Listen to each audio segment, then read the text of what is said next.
आप इस समय आपको जो भी बजटरी सपोर्ट मिल रहा है वो सेंट्रल गवर्नमेंट के बजट से मिलने का काम होता है। इससे पहले रेलवे के अंदर इतनी ताकत थी कि वो अपने रेवेन्यूज को जनरेट करके अपने खर्चों को मेंटेन करता था। रेलवे विभाग को निरंतर उसको प्राइवेटाइज किया जा रहा है, उसको बेचा जा रहा है और उसके साथ साथ रेलवे विभाग में जो नौकरियां हैं, जो नौजवान उसके अंदर नौकरियों में आते थे, उनके साथ विश्वासघात होता चला जा रहा है।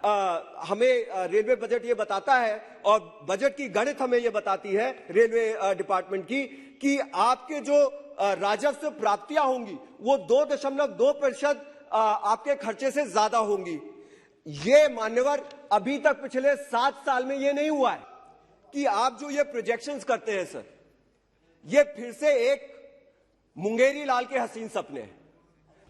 Honorable Chair, sir, before I start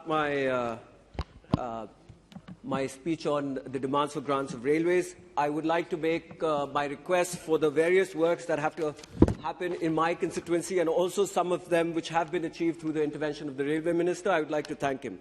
आपने मेरे यहाँ दून एक्सप्रेस का ठहराव करवाया, इसके लिए मैं आपका धन्यवाद देना चाहता हूं, जो कि रुक गई थी कोरोना काल में।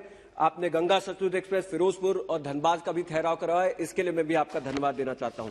लेकिन मैंने आपको करीब 7 रेलवे गाड़ियों का मैंने आपसे मेरे क्षेत्र में रोकने का एक प्रस्ताव दिया था। उनमें से मात्र ये 2 हुई है। मेरा आपके माध्यम से माननीय अधिष्ठाता महोदय, माननीय मंत्री जी से निवेदन है कि Tatanagar Jallianwala Bagh express, Shraddha Setu express, Chhapra Delhi express, Varanasi Gonda intercity express, यहां मेरे यहां जो तमाम कैंसर से पीड़ित पेशेंट है वो इस गाड़ी का इस्तेमाल करते हैं वाराणसी तक पहुंचने के लिए, इसका ठहराव। और अजमेर किशनगंज गरीब निवास एक्सप्रेस, सर हमारे यहां एक जो ये क्या कहते हैं सूफी सर्किट है, उसमें हमारे यहाँ भी एक सूफी सर्किट के हिसाब से हमारे यहाँ भी एक बहुत ही प्रचलित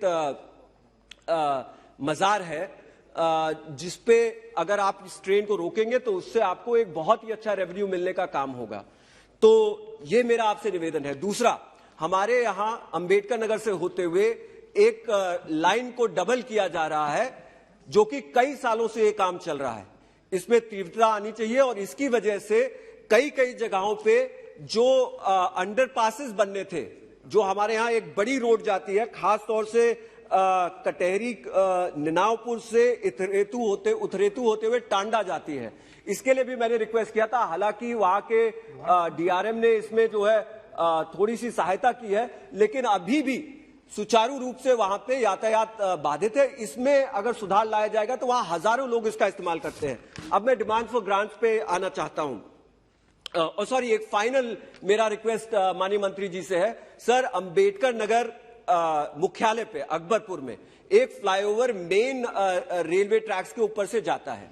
दोनों तरफ मैंने आपको चिट्ठी भी दी हुई है और इससे पहले मैं 2019 से इसकी मांग करता रहा हूं। दोनों तरफ आप सिर्फ एक स्पाइरलिंग रेलवे वो स्टेयरकेस लगा करके और ऊपर जो रेलवे का पार्ट होता है ब्रिज का, उसको तोड़ करके आप दोनों तरफ फुट ओवर एक्सेस बना सकते हैं, फुट ब्रिज एक्सेस बना सकते हैं। इसका जरूर निस्तारण करिए। ये मेरे क्षेत्र के लिए बहुत ही, वहां जो बच्चे पढ़ते हैं उनके लिए अत्यंत ही जरूरी है। Sir, I will take now maximum 5 minutes to conclude और 2 minutes to conclude this thing. Sir, railway का जो गिरता राजस्व है वो हमारे सामने ये दिखा रहा है कि रेलवे की स्थिति बहुत ही बदतर हो चली गई है। आप इस समय आपको जो भी बजटरी सपोर्ट मिल रहा है वो सेंट्रल गवर्नमेंट के बजट से मिलने का काम होता है। इससे पहले रेलवे के अंदर इतनी ताकत थी कि वो अपने रेवेन्यूज को जनरेट करके अपने खर्चों को मेंटेन करता था। हालांकि अभी ये जो केंद्र से आपको जो रेवेन्यू का सपोर्ट, बजट का सपोर्ट मिलता है, ये निरंतर आपको कई सालों से मिलता चला आ रहा है, लेकिन इसी के साथ साथ आपकी जो बोरोइंग्स है वो बढ़ती चली जा रही है, जो कि रेलवे के लिए एक संकट की घंटी बजाने का काम करती है।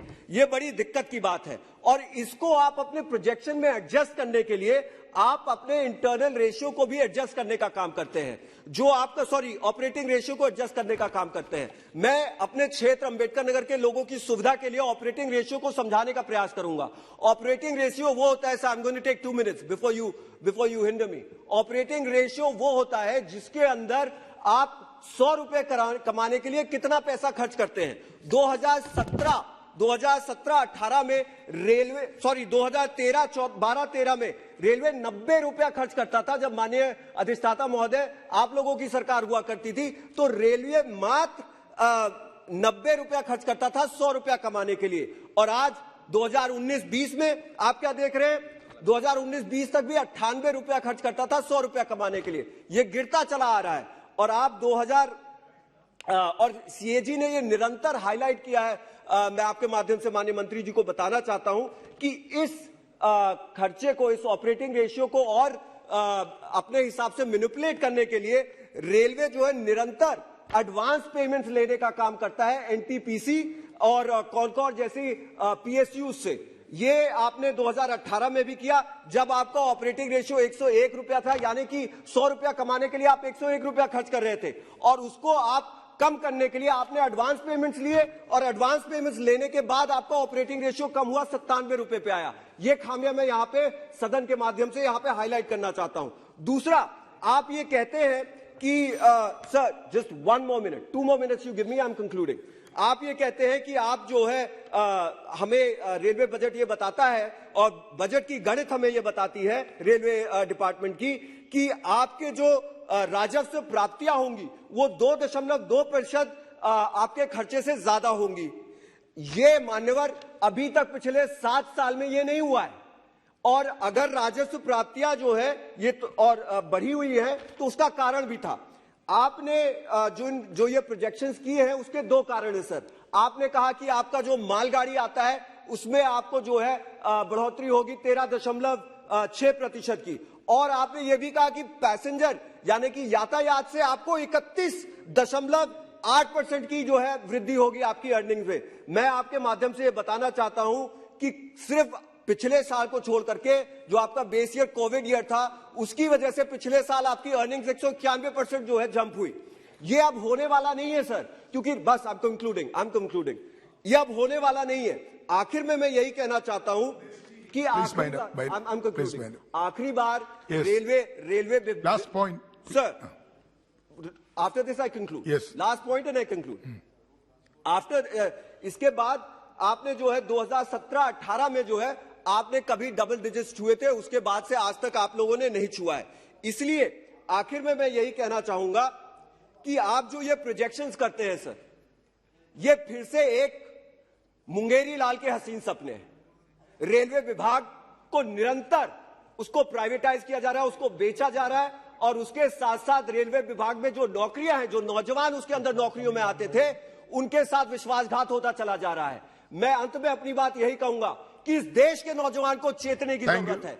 मैं खत्म कर रहा हूं। इस देश के नौजवान को चेतने की जरूरत है। यदि वो अपना एक उज्जवल भविष्य चाहता है तो इन पीएसयूज को बिकने से रोकने की जरूरत है। रेलवे विभाग को भी ये जो तमाम लोग बेचने का काम कर रहे हैं उसको रोकने की जरूरत है। और मैं आपके माध्यम से ये भी बताना चाहूंगा कि जो 5,000 रुपया रेलवे जो कंट्रीब्यूट करता था राष्ट्रीय रेल संरक्षण कोष के लिए, ट्रैक्स रिपेयर के लिए, इसको आप 1/4 तक भी नहीं पहुंच पाए हैं। ये हमारे विभाग के, रेलवे विभाग की जो एक दुर्गति हो गई है उसको सामने लाने का काम करता है। आपने मुझे यहां बोलने के लिए अवसर दिया, मैं आपका धन्यवाद देना चाहता हूं। माननीय मंत्री जी से मेरा निवेदन है मेरे सभी प्रश्नों का जरूर उत्तर देंगे। बहुत बहुत धन्यवाद। जय भीम, जय Bharat. Thank you Hriday ji. Now Shri Ram Mohan Naidu ji. Thank you very much chairman.